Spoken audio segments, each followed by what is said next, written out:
Hello and welcome to the Farming Week, the podcast brought to you by Agriland, keeping you up to date with all the latest in Irish agriculture. I'm Charles O'Donnell and I'm joined by Agriland journalists Aisling O'Brien and Rachel Birch and Agriland beef specialist Breifne O'Brien.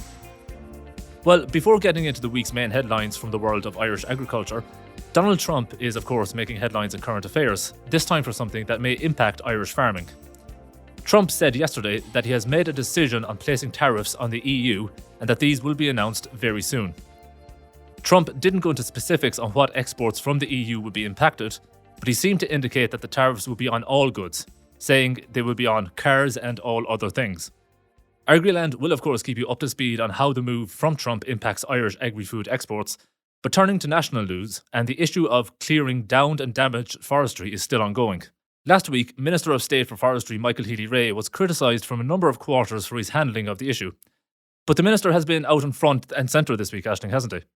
Yes, he has. And we're going to hear from him in just a few minutes, Charles. But I suppose, firstly, the Department of Agriculture, Food and the Marine has confirmed, since we last spoke on the podcast, that the total area of forestry that has been blown down after Storm Éowyn is going to be in the region of some 23,600 hectares. That's following an initial satellite assessment of the damage caused to Irish forests. And as had been expected, Connacht is the most affected province.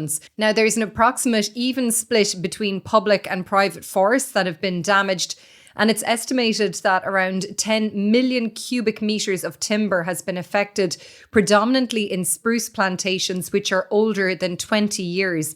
Now, by comparison, less than half of that amount of timber, 4.3 million cubic metres, was harvested from Ireland's forests for the entire of 2023. So it just really puts into sharp focus the level of damage caused by Storm Éowyn across the country.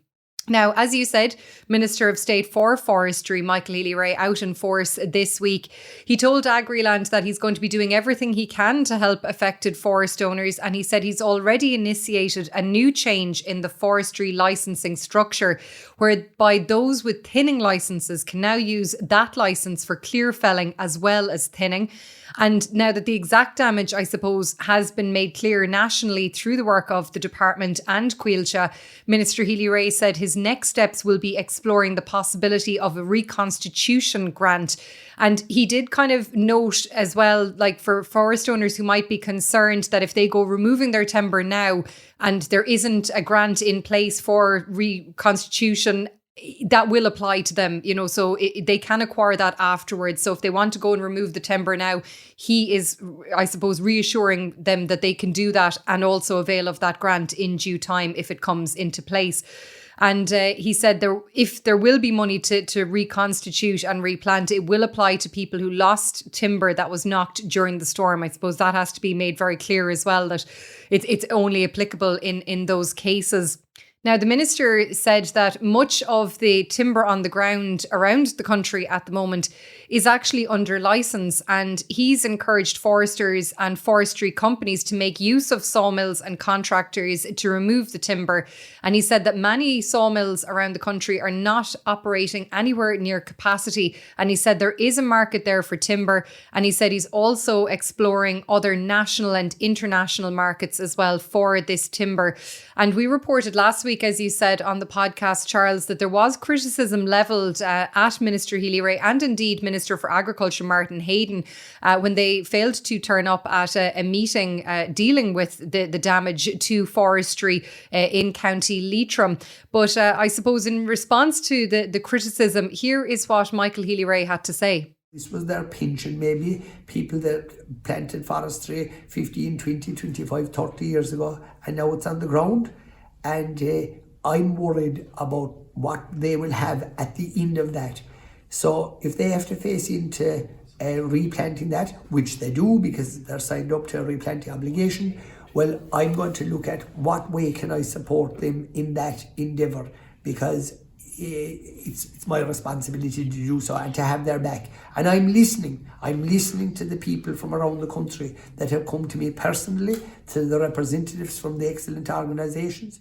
Now, Minister Healy-Rae told the Dáil this week, Charles, that existing legislation and corridors governing forestry have failed, which he said is simply not good enough.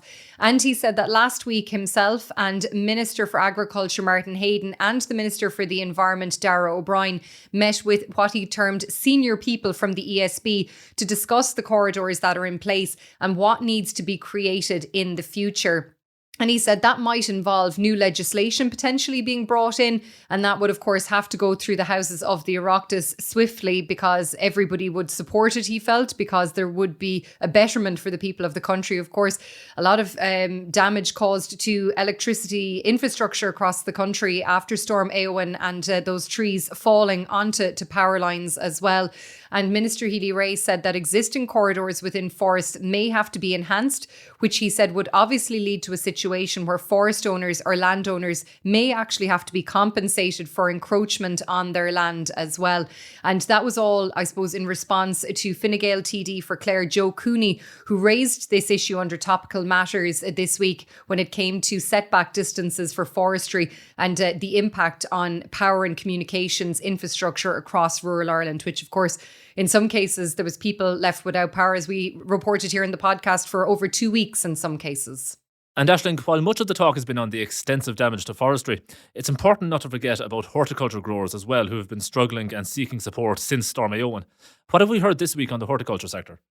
Yes, Charles, I suppose the issues affecting the horticulture sector predate Storm Éowyn to a large degree as well. And the Irish Farmers Association hosted Minister Healy-Rae at Irish Farm Centre in Dublin this week for a special meeting focused on horticulture, which is, of course, part of his ministerial brief, and the potato sector as well. And Deputy IFA President Alice Doyle called for immediate intervention within the horticulture sector because she said it risks contraction.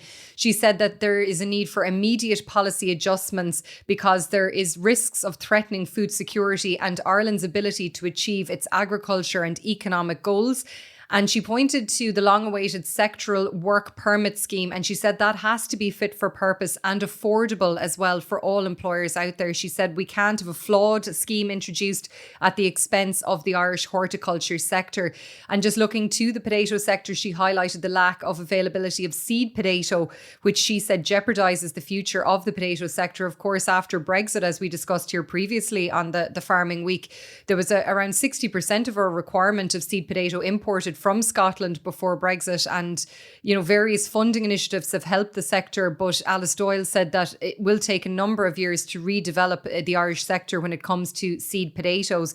And when it came to the storm damage, Alice Doyle also raised that, and we've seen huge damage done to infrastructure, polytunnels being damaged, glasshouses being damaged, crops being ruined as well at a very important time of the year for growers across the country, I should say. And Alice Doyle did acknowledge that the targeted reopening, I should say, of the 2025 horticulture scheme for growers who suffered severe losses goes some way into recognising the impact of the recent storm.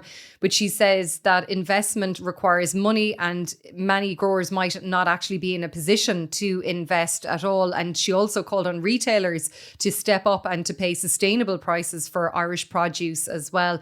And look, as I said earlier this month, the department did reopen that horticulture scheme. It will provide grant aid at a rate of 40% for approved capital investments. The minimum investment which would be considered under that grant scheme is €7,500 excluding VAT. And the closing date on that, just if people are interested, is Friday week, which is March 7th.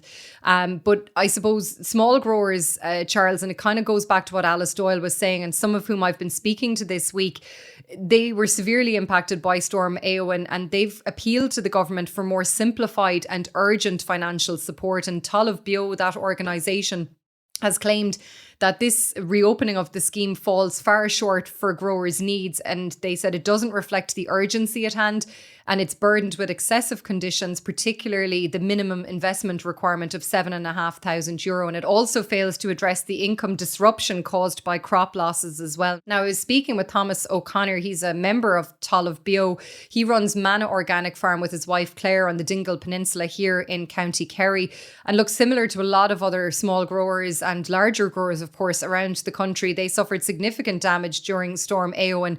2 of their polytunnels completely destroyed and crops as well impacted. And he explained to me that this government scheme doesn't provide grant aid for repair work, and it requires planning permission or maybe an exemption to planning, which could take months to secure. And he said that it would probably work, this scheme, for larger horticultural producers. They may have, profits to lean back on, or they would be able to access credit to, finance the works before getting the grant back. But he pointed out that smaller growers, they'd be looking for something that's a very basic and straightforward measure. It could maybe be based by square meter payments, something like that, and could be broken across several different categories. And look, he said he and his wife Claire had to take a very difficult decision in recent days, Charles. They launched a GoFundMe page, actually looking for help, because they said that they were in a very dark place when they were looking at the financial ask, to replace these polytunnels and to fix them, I should say. And it's a move that other small growers have had to do as well. And look, around €7,000 has been raised so far through Thomas's and Claire's GoFundMe page. But, they said it was hard to do it and hard to put up the page and to ask, people for help. But they said they actually got a pep in their step, and they were heartened to see the response from the community. And they said that it keeps them going now with what they're doing, and it puts them back on track, hopefully, as well. But it's just interesting that the scheme might not work for everybody, as I said. Yeah, it sounds like a very difficult situation for everyone involved, both in the horticulture sector and in the forestry sector as well. And if you do want to learn more about the current situation in forestry, then you can check out our latest episode of our sister podcast, Agri-Focus, with Derek McCabe, the chairperson of the Irish Forest Owners, who discusses the situation in detail. That episode of Agri-Focus is now available on Agriland.ie and the Agriland app. But staying in the area of damaged forestry and vegetation, there have been many calls for the open period for hedge cutting to be extended beyond its current closing date of March 1st, which is this coming Saturday. Aisling, are those calls going to have any influence on that closing date, do you think? Well, as we're speaking right now, I don't think so, Charles, is the answer to that. And look, farmers, landowners and the general public, maybe less so, but it's a piece of legislation that definitely farmers and landowners are very familiar with. It's Section 40, of course, of the Wildlife Act, and that prohibits the cutting, grubbing, burning or other destruction of vegetation growing in any hedge or ditch between March 1st, as you said, which is this Saturday, and August 31st. And it's all to safeguard nesting birds and other wildlife during the breeding season. Now, the legislation does recognise that there are some circumstances where hedge cutting is required for specific and important reasons, and those exemptions from restricted hedge cutting apply only in a limited range of circumstances, such as public safety, when it comes to maybe public roads and the hedges may be obstructing vision or view on the public roads, and maintaining sight lines at junctions as well. So that's where the exemptions would come into place. There's no exemption to the burning of vegetation during the closed season, which of course runs from March 1st to the 31st of August as well. And it has to be noted, Charles, that breaches of the Wildlife Act constitute a wildlife crime, and evidence of deliberate damage would be investigated by authorities, and it could result in a prosecution as well. So Minister of State at the Department of Housing, Christopher O'Sullivan, this week called on the public to protect our birds and nature as the spring season begins. He said that hedgerows are a unique feature of the Irish landscape and play an important role in biodiversity, agriculture and cultural heritage. But as you said, following on from the damage caused by Storm Éowyn, there have been several calls over the past week for an extension to the hedge cutting deadline. Independent Ireland TD Michael Fitzmaurice raised this issue in the Dáil recently, and he said that over the last few weeks, the people in the West, Northwest and the Midlands have suffered fair torture with the storm. And he noted that many contractors went to help the likes of the ESB and local authorities across the country, to maybe clear trees off roads and that type of work. And he said that those contractors need to do work for farmers, and the hedge cutting season is closing at the end of this month, I suppose, going into March 1st. And he appealed to the government to look at giving a 2-week period for those who've had to go out and help during the storm and the aftermath of the storm, to allow them now to help the farming community. And in response, Minister for Education, Helen McEntee in the Dáil, said that hedge cutting timelines are there to protect wildlife and certain nature.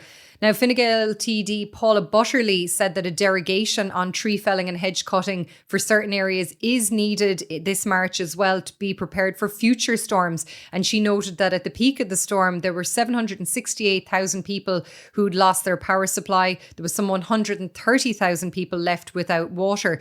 And she said that, the proximity of trees to broadband cables and parts of the electricity grid have to be addressed before the next storm. And therefore, we need an extra period of time to do that work.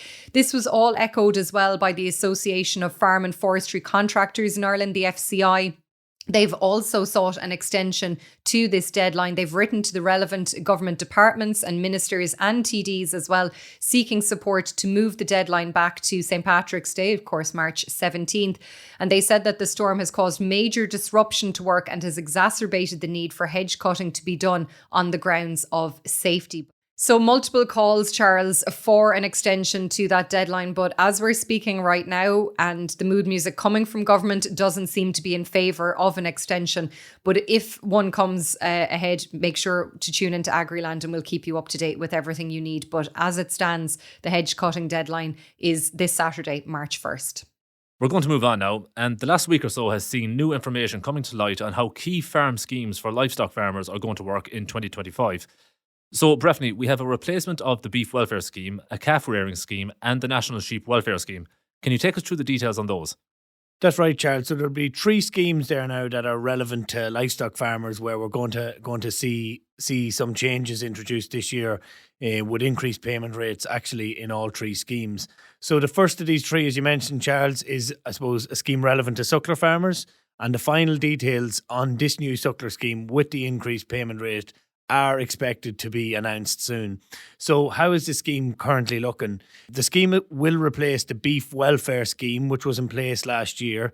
And while last year's scheme had a payment rate of €50 a calf, the new scheme will have an increased payment rate of €75 per eligible calf, that is. So Agriland understands the calves born to eligible suckler cows between July 1st, 2024 and June 30th of 2025 will qualify for the scheme, which will offer farmers 3 measures they can undertake to receive the maximum payment rate. So similar to the 2024 Beef Welfare Scheme, meal feeding and vaccination are expected to be 2 of the options. The third option is expected to have a payment rate of €25 a calf, bringing the total to €75 per calf, with silage testing and dung sampling or taking a fecal egg count to detect the presence of internal parasites in cattle are expected to be measures for this additional payment. And that's according to the ICSA General Secretary, Hugh Farrell. And farmers can stay tuned to the Agriland app, where confirmation on the scheme details are expected to be revealed soon. So the second of these schemes is, of course, the calf rearing scheme. And this €20 per calf payment for farmers rearing calves from the dairy herd destined for beef production is expected to make a return this year. So farmers who were rearing calves in 2023 were eligible for a €20 per calf payment, up to a maximum of 50 calves, for meeting the criteria of the National Dairy Beef Welfare Scheme.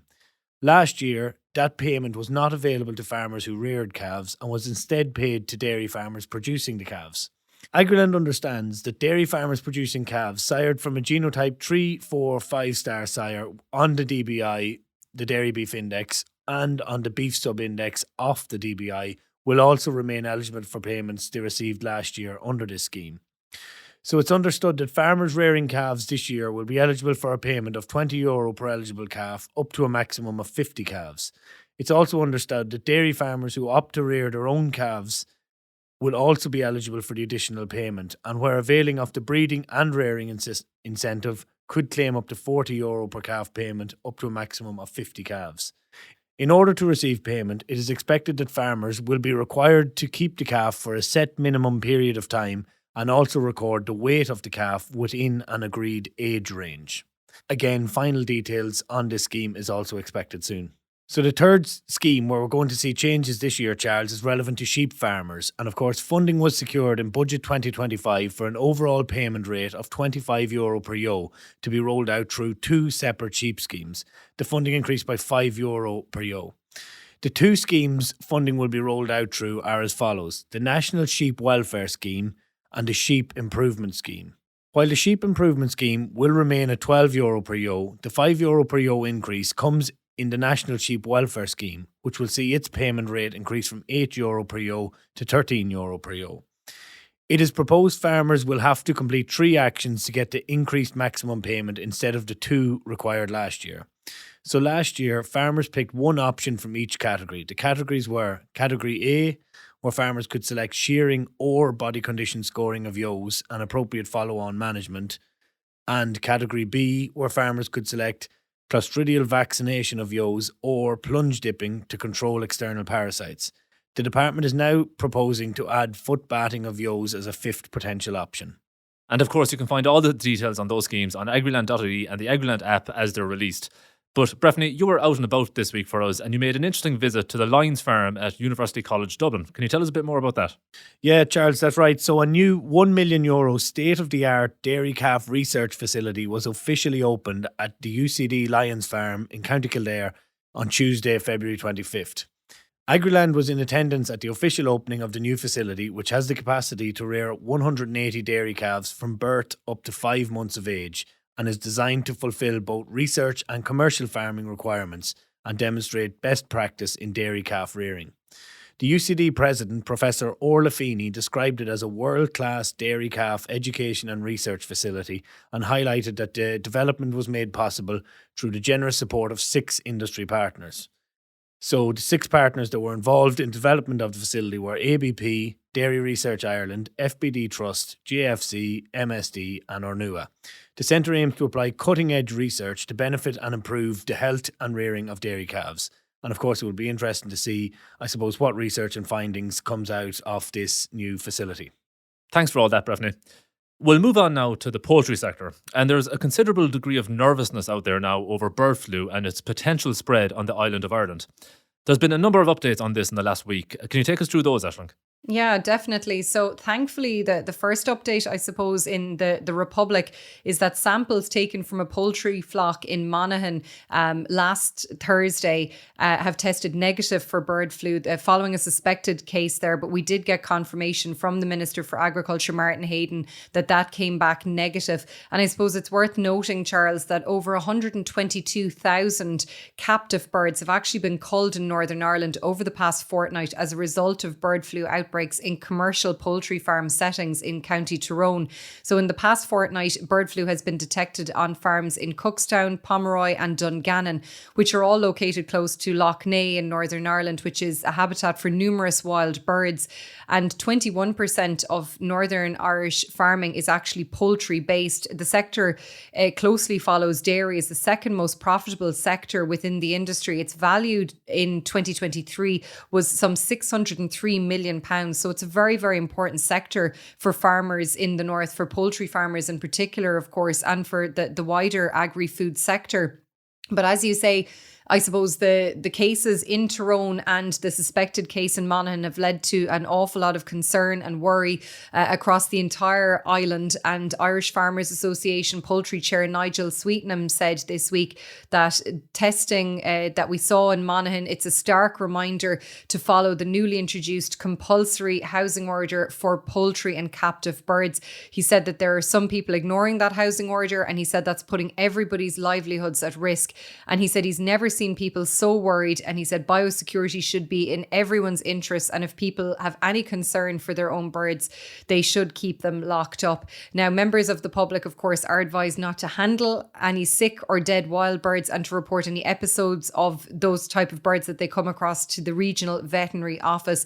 And Teagasc has recommended that only essential visitors should be allowed onto poultry farms during this time, and that a visitor logbook is maintained accurately, and that all visitors are shown the biosecurity plan, and that disposable PPE gear is made available for all visitors as well. And Minister for Agriculture Martin Hayden told the Dáil this week that his department is liaising with their counterparts in Northern Ireland as part of the ongoing efforts to monitor the evolving bird flu situation there. And again, he said that strict biosecurity measures are the most effective means of protecting the national flock from bird flu, and that his department were repeatedly carrying out bird flu surveillance testing in wild birds and poultry to monitor the disease incidence in Ireland.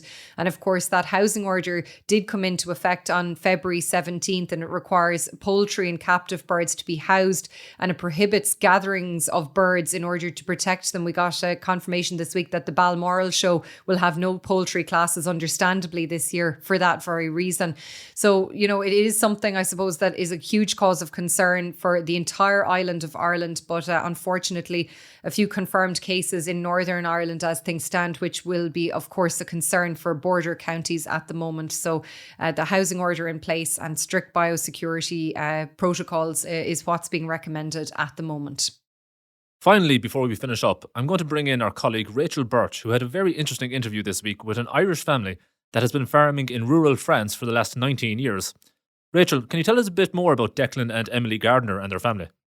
So indeed, the family operate a sizable 1,000-acre tillage and suckler farm in the Limousin region of France, and may actually already be known to some of the listeners as the stars of Farming Life at La Forge, the YouTube channel run by daughter Laura, who documents the family's experience in rural France. The couple traded their respective mining and office-based jobs outside Galway for the French countryside in 2006, after they purchased a fully functioning 300-acre farm, lock, stock and barrel, cattle and machinery included. In addition to the weather, the family explained they were drawn to the high quality of life afforded in France, which offers free education and healthcare to residents, among other benefits. They had been holidaying in France for years prior to their move, but it wasn't until the family learned of the relatively inexpensive agricultural land on sale in France, which at an average of €2,500 a hectare, a mere fraction of what was on offer during the height of the Celtic Tiger at the time, as well as discovering the generous grants available in the country, did the family realise that they could potentially convert their dreams into a reality. So you might be asking, why is French farmland so cheap? Well, the sale of French farmland is heavily monitored by a government agency called the Land Development and Rural Establishment Society, which is actually quite similar to the Land Commission in Ireland, and was set up in the 60s to protect agricultural land from price gouging and to prevent it from being bought up by property developers.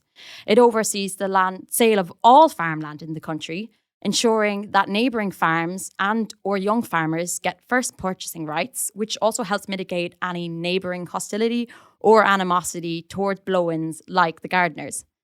The Gardners explained it can even purchase land on behalf of young farmers who may be new to the industry, leasing it out to them interest-free until they are in a position to buy it outright. On top of that, it also helps farmers invest in machinery and equipment by setting up contracts and overseeing them between groups of 4 to 5 farmers to purchase the equipment together collectively, which means that a lot of French farmers don't even have an overdraft to their name. As I mentioned, the family bought a working farm in the Limousin region, which the previous farmer only departed the day before the family moved in. Declan, having been somewhat accustomed to suckler farming, having previously kept Charolais cattle on a 9-acre farm while he was employed as a fitter in the mines in Galway, crucially, though, he did have to learn tillage farming from scratch, which came with its own set of challenges for the farmer, naturally. Having never ploughed before, there was a lot of trial and error, and he even told me that on the second day of ploughing, he managed to plough up the main water pipe between the two villages, which obviously came with its own set of havoc, but thankfully he did have insurance. The family described the various differences between farming in France in relation to, or in comparison, should I say, to Ireland. For one, it's a lot more diverse. The regions tend to specialise in particular kinds of sectors. So, for instance, the north is predominantly dairy focused, while the centre and the east is focused on tillage and beef farming, whereas the south obviously then is famous for the lavender fields and the vineyards. And also due to the sheer size of the country, it's not commonplace, nor is it easy for farmers to switch between sectors. They're very entrenched in the specific area. And as France is home to a myriad of different cattle breeds, for instance, we have the Charolais, the Limousin, the Simmental, to name but a few, each region prefers to farm the breed synonymous with that area. And like Ireland, the sector is generational based. However, the gardeners claimed that the French are not as married to the land as the Irish would be. As is customary in Ireland, succession is an issue in French agriculture. But if there is no one to take over the farm, most farmers will decide to sell up, and they'll even just choose to move down south to retire. So yes, France appears to be an extremely attractive country to be a farmer in. So much so that Declan likened the country to be a paradise. And after my conversation with the family, it does beg the question whether the grass is greener in the land of cheese and wine. Thanks, Rachel. But that, unfortunately, brings us to the end of today's podcast. Please don't forget to rate, review and follow The Farming Week on Spotify, Apple Podcasts or wherever you get your podcasts. We'd love if you could spare some time to give us 5 stars and share The Farming Week with anyone you think might be interested. From Aisling, Rachel, Breifne and myself, thanks for tuning in.